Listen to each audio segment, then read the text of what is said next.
Nongeye kubasuhuza cyane mwese mukurikirana bose bandiri Rwanda TV. Dutangiye isomo ku KUDODA S19 episode ya 8. Turimo gukora iriribaya ryacu muri kureba hano, iriribaya rikunzwe moderi igezweho. Abantu mumbwira ngo wamaka moderi kagezweho. Ese koko reka nkubaza. Ngiye moderi zose nkora mbona nziza. Nyine umuntu akunda bitandukanye n'uwundi, ariko moderi zose buri aba nziza biterwa n'uko ukunda. Reba nk'akantu ka moderi. Ubu wabwira ngo ngoye moderi igezweho kandi nawe wayibonye. Iyi nayo igezweho ni nziza. Ko mbona yihisemo ngo tunayige ngahera kuri moderi zikunzwe cyane ziri guhitinga muri no minsi kugira ngo namwe muzimenye mujya muzikora. Akareba turi gukora rero dore ni kana muri kureba hano twatangiye tugakata muri episode ya mbere kuri season ya 19. No kuvuga ngo zimwe mu ncamake twagiye kwibanda harimo gufata ibipimo kuntu bapima mwarabibonye, twadeka ibipimo turabigabanya dushyiraho n'amakotire murabibona, nyuma yaho tujya gushushanya. Ibi byose mwarabibonye, ntago ari ibyo gusa ahubwo twaranakase ibi byose byo gukata. Mbabwira ati buri umwenda nyine uwukorera mu gukata ukanafira mu gukata. Upfiriye mu gukata biba bikurangiranye niyo wakora iki n'ubundi amakosa aba yabaye. Hano mu gukata ugomba kuyitondera, dore ya moderi turi kuyakata, ujya witondera imyenda kuyikata. Aha ujye ubanza ushishoze neza umenye ko ibintu ugiye gukora wizeye neza ko ari ibyo, kuko ubyiciye mu gukata biba bikurangiranye. Ni ukuvuga ngo ni ukwishyura umwenda w'abandi rimwe na rimwe ugahura n'ibibazo kubera umwenda w'abandi wawangije, cyangwa mu kimwe ukajya kuwugura, cyangwa ugasanga no ku isoko ntawe uhari, ugasanga umukiriya guciseho cyangwa arakurakariye kandi mwajyaga mukorana n'akazi kenshi, cyangwa niyo yaba ari mushyashya yakuzanira n'ibindi. Jya ubyitondera. Hano turacyarimo gukora moderi mu ncamake rero, duri hano ni za moderi zacu. Izi moderi rero izi ngizi uri kureba hano, izi ngizi nyine izi ngizi umenye ko arizo zikurikiye. Reba nyuma yaho nibwo hazaza Ep8 azaza nyuma ya moderi. Nazo nongere nzisubiremo, nubwo twazize tukaziga mu rugenzi subiramo, mba numva nabitaruka kubera ko murabizi, ariko kubera ko ntabwo nataruka isomo narutangiye buriya, kubera ko nawe uzabudoda ugiye kubisubiramo warongeye ukakora epesi, ntabwo uzataruka epesi ngo n'ubundi ngo warazikoze ngo ibiki. N'ubundi uzaza kora kugira ubone ko umwenda ufite forume. Ni ukuvuga ngo iriba ryacu niryuzura rizaba rimeze gutya, mu gatoza rimeze kuriya, ku maboko rimeze kuriya, uryambaye uri kumubona ajya adufasha kwipima ku myenda rwose kugira ngo mbereke n'ikote naryo niyo waryambaye. Sasa rero nyuma yo gukora subscribe kintu nakubwira cyo reka dutangire. Ijwi ryanjye ndumva ryagiye, uyu munsi nakoze amasomo menshi pe. Ni ukuvuga ngo rero ni ukuvuga ngo hano ndimo ndatera agapasi ibipande bya nyuma kugira ngo tubone kujya kuri moderi. Ndatera nitonze iriya papuline menye ko nyihishe ahantu hambere bijya bipfira ku bantu b'abatayiri batazi gutera ipasi. Apfa gutera uko abonye ntahishe papuline. Reba ukuntu ndimo ndayihisha, si ngomba kuyibona hariya. Ngiye nagiye nigica abanyeshuri muri kera, ariko ubu ngubu ntabwo ndi kubigisha da, hatazagira umuntu uzambwira ngo ndashaka kunyigisha turi kumwe. Abantu benshi bajya babimbwira nigishiriza hano mu gihe ntarashyiraho irindi shuri rivuga ngo iryo shuri ribafasha kwiga kudoda, ushaka kwiga nazi yige. Mu gihe ntarakora ibyo bintu igira hano. N'ubundi nta birenze bizabera muri iryo shuri. Rega nuko hari abantu baba bavuga ngo ndashaka kwiga ngo ndi mu ishuri ngo mbikore ngo ari ibyanyabyo, ukubireba gusa ngo amanumva atari sawa. Nta tandukaniro, reka nta tandukaniro, byose ni kimwe. Ibyo nakubwiye n'ubundi ibyo nakubwira turi kumwe. Kiga nuko wanasaga atari nanjye nabikubwira, kuko nose ndakora imirimo ingahe ndoma. Rega hari bimwe ngomba guhereza abandi bakamfasha. Nuzi ko se umuntu umwe atakora imirimo ingahe? Bajya bacumagana ngo imirimo ibiri ngo yananiye ikiharya. Ni iki se ni iki? Bishatse kuvuga ngo nose ngiye ndinde gukora imirimo irenze ibiri cyangwa ingahe icyarimwe. Ngiye ndeba ukuntu byoroshya, niyo nanaboneka wenda rimwe na rimwe, ariko ntabwo ngira kwahorana buri munsi kandi mfite ibindi bintu byinshi byo gukora. Ni ukuvuga ngo hano ndimo ndatera ipasi akantu ku kandi. Hano ni ubundi reka nkubwire, sibyo? Ni inama pe, wabyemera utabyemera. Aha niho hantu hambere ushobora kwigira haruta ko waba uri kumwe na mwarimu. Habiruta cyangwa se bikagira gutya bikagereranywa neza, bimwe kuba uri kumwe na mwarimu no kwigira hano byose bikangana, kubera ko ahubwo hano hashobora no kurusha mwarimu. Ko mwarimu hari ukuntu aba yifitiye n'utuntu nyine aba ahugiyemo ukuntu, rimwe nawe akagusobanurira, rindi wenda nyine akakuburira akanya. Ariko hano hoho ntago video se yakuburira akanya. Iyo ufunguye video se irangira, wari wafungura video ngo ihite yibana umone ngo yanze gukora. Reka ni ukuvuga ngo hano harenze no kuba uri kumwe na mwarimu. Rero abantu baba mukunda ngo ngo mba muri kumwe na mwarimu, baba nibaza biriya bintu impamvu umuntu abikunda cyane, kandi hano hantu ahubwo haba horoshye cyane. Hano ngaha niho byoroshye kwikomereza gutera agapasi nkomeza no kubagira inama. Niyo mpamvu abanyamahanga rero hari n'abantu baba bigira hano badatuye wenda mu Rwanda cyangwa se badatuye mu gihugu urimo, ugasanga nta n'ubwo yajya kwa mwarimu kandi ahari afite umuntu wamwigisha bari kumwe, ntiyamujyaho pe, akemera agafata umwanya akabyigira hano. Kandi si uko yabuze amafaranga yo kujya kwishyura iyo minerivare, si uko yabuze umwanya, ahubwo yakunze hano abyirebera kuko ni akantu ko kandi ntabwo avuga ngo biriya ntabibonye. Hari ukuntu mwarimu yiga bifite n'utuntu tw'udusitiresi rimwe na rimwe wamubaza atari muri modo nziza akanagusubiza nyine uko yiboneye, wenda atanitaye ngo wenda urabirakariramo, wakora amakosa wenda nyarukundo wenda mba niramukiye nabi, ugasanga umujinya ndawo gutuye rimwe na rimwe. Ibyo bintu bibaho mu kwiga simubizi, ntabwo nyine ari bose utaza kundakarira we mwarimu, ariko bikunda kubaho, sibyo? Rero ahangaha nta muntu uzaza ngo akubwire gutyo. Ushaka kubaza nyandikira kuri WhatsApp, nanjye nzakurakarira. Nujya kumpamagara ukampamagara, nabona telefoni yasonye umuriro ndagushyiramo nkayitaba, nkajya kumva ngo alo mwarimu amakuru turabakunda cyane. Yego ndabyishimiye, murankunda nanjye ndabakunda, nukuri nkunda video zawe ndanasharinga, subscribe narayikoze, ndabyishimiye rwose warabikoze. Ariko mwarimu rero nubwo niga hari ibibazo mfite bimwe na bimwe nshaka kugira ngo nsobanurire, none se mwari ko nise ko njye gukata ikanzu ya BA imeze gutya, wambwiye ko kubura ndamanuka kangahe gute na gute, no nyine mufana wanjye pe, subize ndagukunda. Ahangaha ndi gutera ipasi kandi kaboko tunaganira, ni ibisanzwe gutera ipasi, reka mbe mbaganiriza gatoya. Nukuri pe ibyo umbwiye ndabishimye, urankunda uranshyigikira kuri subscribe, nanjye kandi mparanira gukora amasomo menshi, kandi nkabakunda cyane pe, kandi nkabakunda urukundo rutari urushakana, ahubwo urukundo rwa kimeza murayizi, kwa rukundo rwizanye, utabone kuvuga ngo reka niyoberanye mbegeke ko mbakunda kugira ngo mukuri subscribe cyangwa mushyigikire. Reka umuntu wiyoberanya se bino bintu wageze ngo yabishobora. Nyine nkitaba telefone bwa ati murakoze cyane, unukuri murakoze mwarimu, reka ngutere n'inkunga, ahubwo se nyicishe kuri nimero wayimbwiye nkahita nyikubwira, nkavuga ati murakoze cyane, nukuri ndabashimiye. Ariko ikibazo kikaba ikihe, wenda mpamagaye ndi gusobanura, kora kuri telefone ndi gusona cyane, ndavuga ati reka mpfe kuyitaba numve, ariko kuki no muntu utanditse kuri WhatsApp najya kuba nkumva ati mbabaze umbwire mwari, none hano kuri birihutirwa, ngiye ukahita no kanze meze gutya, nkate gute manuke gute, nukuri nta gisubizo aho nakubonera.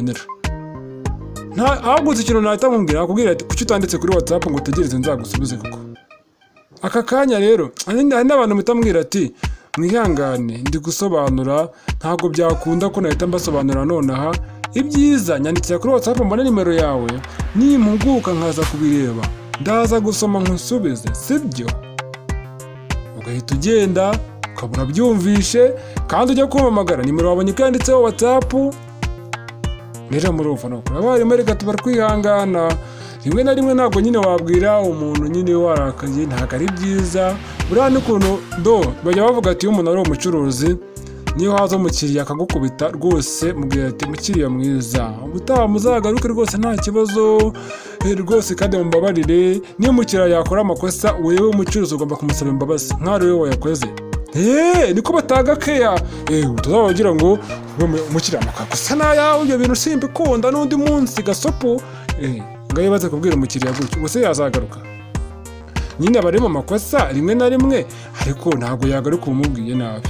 Ndamubwira ati hano kuri muri kwihanganira mutubabarire, ibibaye basi ntabwo bizongera kuba, tuzajya tubikosore kandi muzagaruke, n'ukuri ndabatakambiye mumbabarire, ndabasabye imbabazi. Hari abantu ngo batajya basaba imbabazi da, ntabwo basaba imbabazi ngo reka kubera iki koko?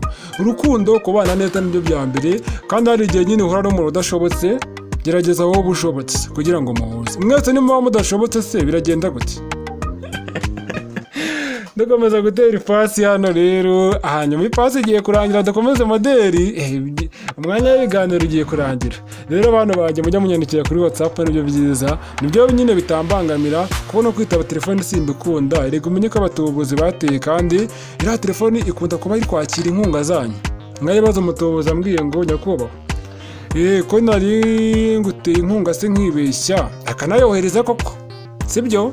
Wati wenda urugero ino muntu nge muhaye 5, ni urugero nanze hano nyine hano hakuruye, niyo mpamvu ugiye gucamo akantu gato, nende gutera ipasi impindura, mbona agapapuro kari guhinguka, reka mbaze ndebe ukuntu ncaho ka kantu naberetse ukuntu bagaca, nongere ntere ipasi bimeze neza. None akambwira ati nkohereje 5 se ko nari ngiye kohereza 4 nkibeshya, wambabariye ukandebera ukansubiza 1000. mwabonye ko nabavumbuye abatubuzi bamwe na bamwe, nawe ugahita wihuta ati serivide koko nayibonye, sibavuze ngo isizemo pini ngo niko amafaranga agenda, hoya nta pini nshiramo, reka ndebe message, ukareba message ukabura yibonye kuko ni serivide da rero ubona atari akanyenyeri ya kanse riravure serivide 5000 ni sebyo sare ibindi nimba koko yaje wa muntu ntago ari umutubuzi koko yibeshye uzi ko ari byo, aho bagahita kubwira ati nyakuba mwansubije koko ko nashakaga yandi make yana nibeshye nkohereza menshi, kombi no umutubuzi wakujijishije kugira ngo abone ushyiramo pini gusa system itirikwana nawe wari ufite yose. Icyo gihe wakora iki? Nyina atamubwira ati nyakuba mwihangane mutegereze nk'amasaha 24 ko biriya bintu by'ubutubuzi hari igihe runaka bimara muri system, ntago ari ibintu bihoramo. Ubundi baba bagufotoranye nk'amasegonda nkangahe ya mbere cyangwa iminota ingahe, iyo irangiye bita ko biba bifeiringa. Ni ukuvuga ngo ikintu aho ngaho ukora cyangwa ati ihangana amasaha 24 cyangwa iminsi 2 amafaranga yazagaruka. Wabona yatakambye genda nakwishyura n'indi simukadi ariko bura nkakohereza amafaranga yawe aho kugira ngo nkoreshe ya indi wohereje hose nayikoresha. Kubera iki se? Rega nanjye buriya hajya ngo ndo Kigali, umuntu w'i Kigali umuntu w'i Kigali ngo abaryaye ku maso ku buryo ibyo bintu ntago wasubimubwira ngo apfe kubyumva. Kika abatubuzi turabizi ko bateye. Rero umuntu nyine mwakira neza, ntago wamubwira nabi kuko ntumusobanukiwe neza, wasanga ko ari umuntu mwiza cyangwa atari umuntu mwiza. Niyo mpamvu WhatsApp niyo nkunda. Nyandikira kuri WhatsApp tuvugane, nta kibazo ndaguha umwanya, ariko ko mpamagara bo buretse. Na WhatsApp rega bafana banjye mbabwira kandi kantu se. Abantu mujya mungurira groupe, ubundi bamubona nagurisha groupe ngewe. Ukabona umuntu arakubwira ati iyo groupe wayimenya nkayikugurira koko. Abonye abantu barimo, abantu bankundikirana, ushobora kuyimaza iki? Abantu bagiyemo bafite ibyo bayigiriyemo rega wanayigura bagahita barifitinga bose bakavamo. Hano rero urabona ukuntu ndi kuzinga maze kutera ipasi neza, hano ubu nari ntashye. Murabyihanganira nyine nagiye kuzika ndi gufata amashusho bincaho, hano n'Urwanda nigeze nka saa 2 z'ijoro saa 3 ndi nkiri gushotinga, ndavuga ati hano dore n'ibitambaro byo gushyiramo amamoderi, ubu ndatashye mvuga ati nahejo. Kumbe video igiye guhita ikomereza ngo buretse gato rero ukuntu ngiye guhita nkomerezaho, urebe tugira ngo ntago nari nzinze, ahubwo nshobora gukomerezaho kino gitambaro kitereye ipasi nta gihari. Hano nari nzinze buriya hari nka saa 3 z'ijoro nkiri muri shoot, urumva ukuntu mba nagowe.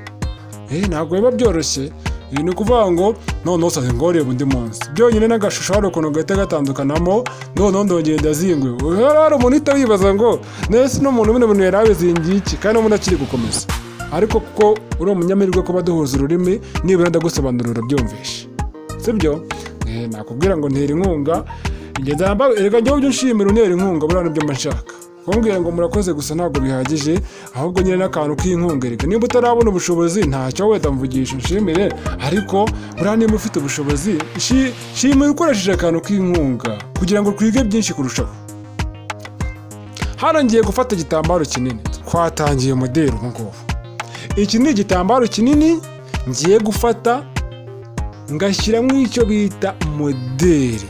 Iki gitambaro gifite 6 n'igice. Narakubwiye mwikata muri episode ya mbere ngo nzongera ngipime neza nkwereka ibipimo byacyo kuko ntabwo nagipimye neza. 6 n'igice. Icyo nakwita nk'uburebure cyangwa ubutambike bitewe n'uko ubishaka, cyangwa rwa ruhande rurerure dore rufite 41. Ibi bintu nawe nibyo ugomba kuzakora. 6 n'igice kuri 41. Hano ngiye gushyiramo moderi. Nshyiremo moderi ku buryo iki gitambaro yo kureba hano ndibukigire gito. Hano urabona ko hariho igipapuro. Fata amavuta y'imashini, hano ngiye kwanza nsiringe ku bubi. Ubonye ko hariho igipapuro, icyo ugiye gukora fata amavuta y'imashini cyangwa se peteroli cyangwa se ipasi. Ndanumva ngo ipasi nayo ibikuraho. Ubanza usiga hari igipapuro ariko ku ruhande rutarimo igipapuro. Kuri runo ruhande rundi ariko ku gipapuro. Dore ana amavuta y'imashini niko nasize mu gacupa.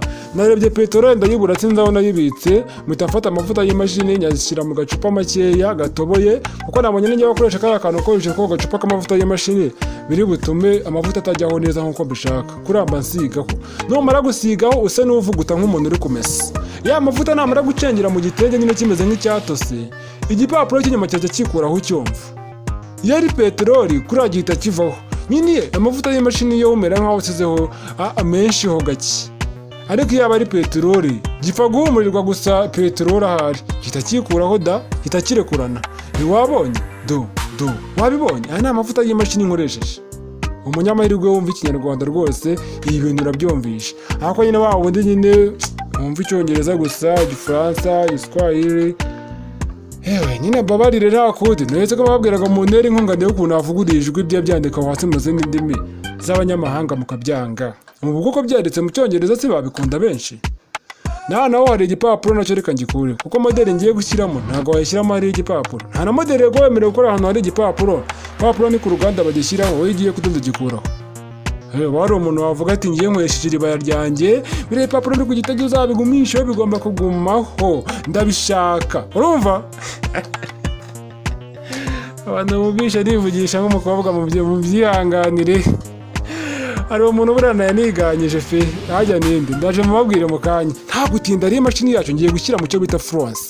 Hari ukuntu regaraje biri hejuru gato, none iyo umuntu yatse ngitera France kuri bamwe na bamwe. Ikintu ngiye gukora nje kubafatira ishusho kugira ngo mbikwereke neza. Ndamanuye regaraje hasi kugira ngo nshyire muri France. Nje gufungura amakuta kugira ngo nshyire mu France. Imashini yawe uko ujya udoda igakora France bari kubishiramo.